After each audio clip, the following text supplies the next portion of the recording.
শহীদ president Ziaur রহমানের লড়াইকে জিয়ে রাখতে গিয়ে তিনি জীবন দিয়েছেন। তাহলে প্রেসিডেন্ট জিয়াউর রহমান থেকে ওসমান হাদি, এই দুইজন ব্যক্তি তো আমাদের আধিপত্যবাদ বিরোধী লড়াইয়ের প্রতীক।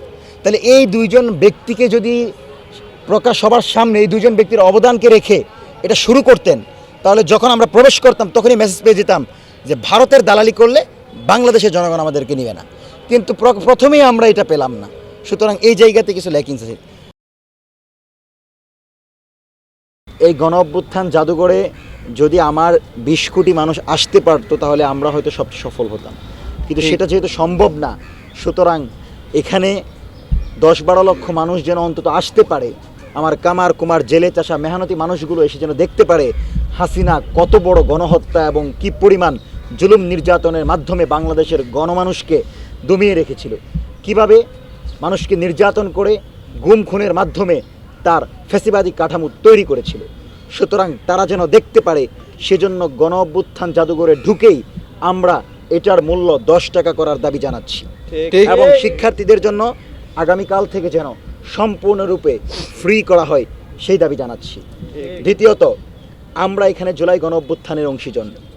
আমরা এখানে এসেছি, আমরা দেখব হাসিনা 16 বছরের যত মানবতা বিরোধী অপরাধ করেছে তার প্রত্যেকটি চিহ্ন এখানে থাকতে হবে। ঠিক, মোদি বিরোধী আন্দোলনে যাদের উপর আঘাত করা হয়েছে তাদের অবদানের কথা এখানে উল্লেখ থাকতে হবে। সীমান্তে যারা প্রতিরোধ করেছিল সেই ফেলানির উপর যেই নির্যাতন করা হয়েছে এবং তাকে হত্যা করা হয়েছে, সেই ফেলানিকে এই স্মৃতি জাদুঘরে রাখতে হবে। ঠিক।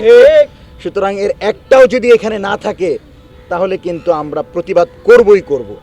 এবং আমরা প্রবেশ করেছি, এখনও জানি না কি আছে।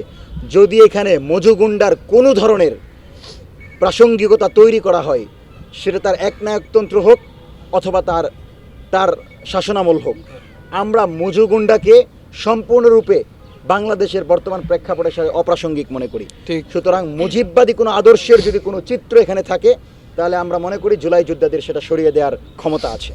কারণ তারেক রহমান আজকে প্রধানমন্ত্রী হয়েছেন যাদের জন্য, তারা হচ্ছে ছাত্র জনতা। ছাত্র জনতা যদি রক্ত না দিত তাহলে তারেক রহমানের লন্ডন থেকে ফিরে আসাও সম্ভব হতো না, ক্ষমতায় বসাও সম্ভব হতো না।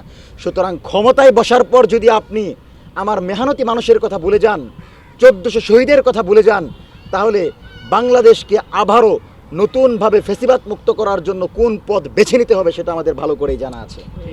সুতরাং আমরা যেন আবারও নতুন কোনো ফ্যাসিবাদী কায়দায় প্রবেশ করতে না হয়, আবারও কেউ যেন আমাদের উপর গুম খুন করতে না পারে, আবারও যেন আলেমদের উপর নির্যাতন শুরু না হয়, সেজন্য এখানে প্রত্যেকটি ফ্যাসিবাদ বিরোধী আন্দোলনের অবদান এবং সংগঠিত ঘটনাকে স্ব জায়গায় রাখতে হবে। ঠিক। আমি মনে করি এই স্মৃতি জাদুঘরে সবার আগে আসা দরকার বাংলাদেশের এমপি মন্ত্রীকে। তারা যেন এসে দেখে যে যদি আমরা আবারও দলীয় আধিপত্য তৈরি করি, আমরা আবারও একনায়কতন্ত্র তৈরি করি, ঠিক আমাদেরও এই পরিণতি বরণ করতে হবে যেই পরিণতি আওয়ামী লীগ আর হাসিনার বরণ করতে হয়েছে। সুতরাং তারেক রহমান এসেছেন, আমি মনে করি তার 300 এমপি আসবেন, বিরোধী দলীয় নেতা আসবেন, প্রত্যেকে এসে এই স্মৃতি জাদুঘর পরিদর্শন করে শিক্ষা নেবেন। যারাই বাংলাদেশকে নিজের দলের করতে চাইবে, যারাই প্রশাসন সহ বিভিন্ন জায়গায় দলীয় নিয়োগ দিবে, তাদের পরিণতি হাসিনার চেয়েও ভয়ঙ্কর হবে। ঠিক। সুতরাং মঞ্চ 24 শহীদ শরীফ ওসমান হাদির আধিপত্যবাদ বিরোধী লড়াইকে চালিয়ে নেওয়ার জন্য কাজ করে যাচ্ছে। আমরা প্রথমত এটাকে 10 টাকা করার দাবি জানাচ্ছি এবং শিক্ষার্থীদেরকে ফ্রি করার দাবি জানাচ্ছি। দ্বিতীয়ত, ফেলানি সহ সকল আন্দোলন সংগ্রামের ত্যাগী শহীদ ভাই বোনদের অবদানকে স্ব জায়গায় রাখার দাবি জানাচ্ছি এবং মুজিব এবং আওয়ামী লীগের সাথে প্রাসঙ্গিক কোনো বিষয়কে যদি এখানে উপস্থাপন করা হয়, আমরা আলটিমেটাম দিয়ে বলছি 24 ঘন্টার ভিতর সেটা অপসারণ করতে হবে। ঠিক। সবচেয়ে বড় কথা, আমরা চেয়েছিলাম যেটা, যে এই স্মৃতি জাদুঘরটা 16 বছরের আওয়ামী ফ্যাসিজমকে ফুটিয়ে তুলবে এবং প্রত্যেকের অবদানকে তার স্ব জায়গায় রাখবে। কিন্তু পরিদর্শন শেষে আমি যেটা বুঝলাম যে এখানে আধিপত্যবাদ বিরোধী লড়াইকে মাইনাস করা হয়েছে। প্রথমত এখানে ফেলানির সেই চিত্রটাকে সরিয়ে ফেলা হয়েছে। আধিপত্যবাদ বিরোধী লড়াইয়ের অগ্রসৈনিক শহীদ শরীফ ওসমান হাদির গ্লোরিয়াস জার্নিটাকে এখানে স্থাপন করা হয় নাই। শহীদ প্রেসিডেন্ট জিয়াউর রহমানের ভারত বিরোধী অবস্থানকে যৌক্তিকভাবে তুলে ধরা হয় নাই।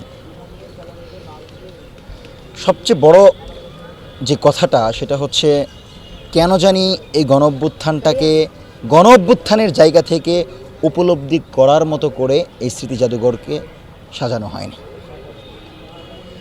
আমরা এখানে তাদের অবদানের কথা দেখি নাই যারা এই গণ অভ্যুত্থানকে বিশ্বব্যাপী ছড়িয়ে দিয়েছিল, সেই সাংবাদিকদের কোনো অবদানকে এখানে তুলে ধরা হয়নি। আপনি জানেন যে নয়াদিগন্তের একজন সাংবাদিক তুরাব, সে জীবন দিয়েছে, কিন্তু তার অবদান তো আমরা এখানে দেখি নাই। এখানে তো অনেক কিছুই আছে, এখানে তো দেশনেত্রী বেগম খালেদা জিয়ার ছবি আছে, তারেক রহমানের ছবি আছে, সালাউদ্দিন কাদের চৌধুরীর ছবি আছে, কিন্তু আমরা এখানে পাই নাই সেটা হচ্ছে ভারতীয় আধিপত্যবাদ বিরোধী লড়াইয়ের গ্লোরিয়াস যে গল্প, সেটা আমরা এখানে পাই নাই। এক নম্বর হতাশাজনক। দ্বিতীয়ত সাংবাদিকদের অবদানের কথা পাই না। তো সুতরাং পরিদর্শন শেষে আমি অনুরোধ করব যে আপনারা এই বিষয়গুলোকে দ্রুত সময়ের ভিতরে ইনক্লুড করেন, কারণ আপনি যদি কোনো একটা বিষয়কে মাইনাস করেন তাহলে আপনি উপলব্ধি করতে পারবেন না যে অন্য ভাইয়েরা কী পরিমাণ ত্যাগ স্বীকার করে বর্তমান সরকারকে ক্ষমতায় বসিয়েছে। সুতরাং সেই জায়গাটা তো আমাদেরকে উপলব্ধি করতে হবে। আমরা যদি নিজেদের ভিতর দ্বন্দ্ব তৈরি করে ফ্যাসিবাদী কোনো শক্তিকে আবারও বাংলাদেশের রাজনীতি করার সুযোগ করে দিই, তাহলে আমরাও ধ্বংস হব এবং যারা আমাদের সাথে প্রতিযোগিতায় লিপ্ত হচ্ছে তারাও ধ্বংস হবে। সুতরাং আমি মনে করি বাংলাদেশকে রক্ষা করতে হলে প্রত্যেকের অবদানকে যথাযথ মূল্যায়ন করতে হবে। কেন আপনি এখানে একটা গ্যালারি করতেন, শহীদ পরিবারের কথা লিখে আপনি একটা গ্যালারি করতেন, আপনি এখানে সাংবাদিকদের অবদানে তুলে একটা গ্যালারি করতেন, আপনি শহীদ উসমান হাদিরকে একটা গ্যালারি করতেন, আপনার তো কম হতো না। সুতরাং এই জায়গাগুলো অত্যন্ত ল্যাকিংস আছে, এগুলো ঠিক করতে হবে। দ্বিতীয়ত অত্যন্ত গুরুত্বপূর্ণ একটা বিষয় আমরা এখানে দাবি জানিয়েছি যে স্মৃতি জাদুঘরে আসার জন্য কেন 50 টাকা লাগবে। বাংলাদেশের মতো প্রেক্ষাপটে একটা শিক্ষার্থী, একটা কামার কুমার জেলে চাষা 50 টাকা দিয়ে স্মৃতি জাদুঘরে প্রবেশ করার মতো ক্যাপাসিটি রাখে? আমি মনে করি আগামীকাল থেকে শিক্ষার্থীদের জন্য সম্পূর্ণ ফ্রি এবং বাংলাদেশের সাধারণ মানুষের জন্য 10 টাকা মূল্যে এখানে অনুপ্রবেশের সুযোগ থাকতে হবে। 10 টাকা দিয়ে প্রবেশ করবে, এই 10 টাকা সরকারি ফান্ডে যাবে, শহীদ পরিবারগুলো পাবে এবং জনগণ এটা দেখবে। কিন্তু যদি এই মূল্য রাখা হয় তার মানে আপনি ইচ্ছাকৃতভাবে কম পক্ষে 15 লক্ষ মানুষকে আপনি ঢাকা শহরে 15 লক্ষ মানুষকে আপনি এখানে আসতে দিবেন না। ঢাকা শহরে যারা আছে তারাও হয়তো আসতে পারবে না। পাশাপাশি আরেকটা বিষয় এখানে স্পর্শকাতর একটা বিষয় ছিল, আমরা দেখেছি যে এখানে এখন পর্যন্ত উসমান হাদির যেই শাহাদাত ছিল, সেই শাহাদাতে কিন্তু আমরা একটা বিষয় দেখেছি যে শহীদ প্রেসিডেন্ট জিয়াউর রহমানের লড়াইকে জিয়ে রাখতে গিয়ে তিনি জীবন দিয়েছেন। তাহলে প্রেসিডেন্ট জিয়াউর রহমান থেকে উসমান হাদি, এই দুইজন ব্যক্তি তো আমাদের আধিপত্যবাদ বিরোধী লড়াইয়ের প্রতীক। তাহলে এই দুইজন ব্যক্তিকে যদি প্রকাশ সবার সামনে এই দুইজন ব্যক্তির অবদানকে রেখে এটা শুরু করতেন, তাহলে যখন আমরা প্রবেশ করতাম তখনই মেসেজ পেয়ে যেতাম যে ভারতের দালালি করলে বাংলাদেশের জনগণ আমাদেরকে নিবে না। কিন্তু প্রথমেই আমরা এটা পেলাম না। সুতরাং এই জায়গাতে কিছু ল্যাকিংস আছে।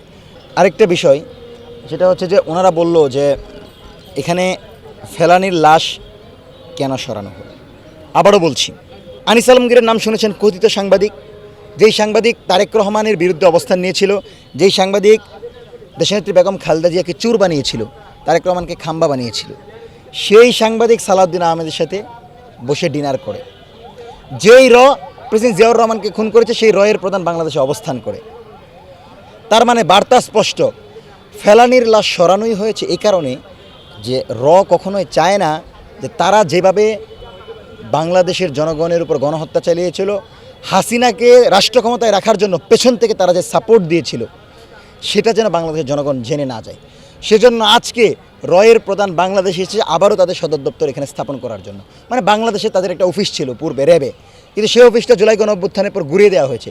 তো আবারও যেন এর একটা অফিস করে আবারও এই সরকারকে সহযোগিতার নাম করে বাংলাদেশের জনগণের বুকে গুলি চালানো যায়, অস্ত্র চালানো যায় এবং উগ্র হিন্দুত্ববাদীদেরকে আবারও বাংলাদেশের ক্ষমতায় বসানো যায়, সেই পায়তারা করার জন্য এর প্রধান এখানে এসেছেন এবং ফেলানির অবদানকে ইচ্ছাকৃতভাবে এর পরামর্শে এই সরকার সরিয়ে ফেলেছে।